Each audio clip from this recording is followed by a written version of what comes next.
બોલીએ કૃષ્ણ કનૈયા લાલ લગી જય. ગુરુ બ્રહ્મા ગુરુ વિષ્ણુ ગુરુદેવો મહેશ્વરમ ગુરુ સાક્ષાત પરબ્રહ્મ તસ્मै શ્રી ગુરુવે નમઃ તસ્मै શ્રી ગુરુવે નમઃ.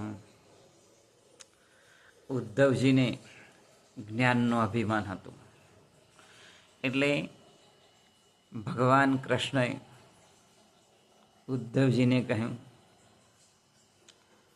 કારણ કે મથુરામાં રહેતા હતા એટલે ભગવાન કૃષ્ણએ ઉદ્ધવજીને કહ્યું, ઉદ્ધવ તું ગોકુળની અંદર જા અને ગોપીઓને સમજાવ. કારણ ગોપીઓ કાન કાન કાન એમ કરે છે. જ્યારે દહીં વેચવા જાય તો પણ માધવ લેવું માધવ લેવું આમ કહે છે. એટલે તું એમને સમજાવી આવ કે જેથી એ કાન કાન ના કર્યા કરે. એટલે આ ઉદ્ધવજીએ કહ્યું કે સારું, હું જાઉં છું. ભગવાન કૃષ્ણએ કહ્યું કે ઉદ્ધવ, તું માનસ શાસ્ત્રનો જાણકાર છે એટલે તું બરાબર સમજાવીને આવજે ગોપીઓને અને રાધાને કે જેથી એ કાન કાન એ કર્યા ના કરે. એટલે આ ઉદ્ધવ જે જાય છે ગોકુળની અંદર અને બધી ગોપીઓને ભેગી કરે છે અને ભેગી કરી અને કહે છે કે તમે રાત દિવસ કાન કાન કાન આમ કેમ કરો છો? તમે વેચવા જાઓ છો તો એ કે માધવ લેવું માધવ લેવું, એટલે તમે કનૈયાને વેચો છો. આમ કર્યા વગર તમે તમારા પતિની સેવા કરો. કાન કાન કરીને એની પાછળ ફરો એના કરતાં તમારા પતિની પાછળ ફરો. કારણ તમારા પતિ એ પરમેશ્વર છે. તમારા પતિની સેવા કરો. આમ પતિએ જ પરમેશ્વર એમ ઉદ્ધવજી કહે છે.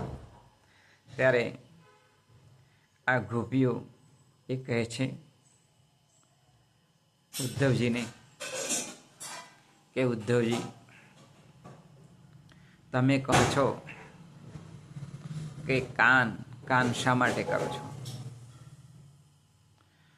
તો જ્યારે અમે મરી જઈશું અને અમારી જે રાખ થશે એ રાખની અંદરથી જે હાડકો નીકળશે અને હાડકો તમારા કાનની અંદર આમ નાખશો તો અંદરથી પણ અવાજ આવશે, કાન કાન કાન આવો અવાજ આવશે.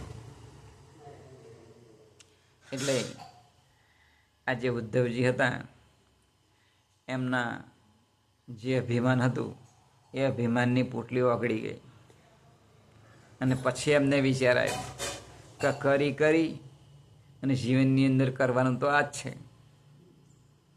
એટલે પોતે ગોકુળની અંદરથી મથુરા ગયા.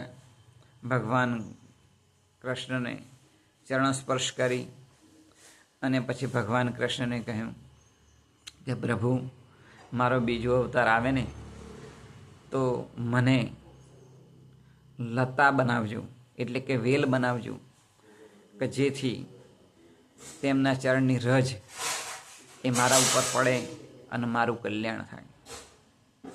આમ ઉદ્ધવજીએ કહ્યું અને ઉદ્ધવજીને જે અભિમાન હતું એ અભિમાનની પોટલી એમની ઓગળી ગઈ અને તેમને થવા લાગ્યું કે ખરેખર કરીને જીવનની અંદર તો આ જ કરવાનું છે. માટે આપણે પણ કરી કરી અને ભગવાનનું નામ જ લેવાનું છે.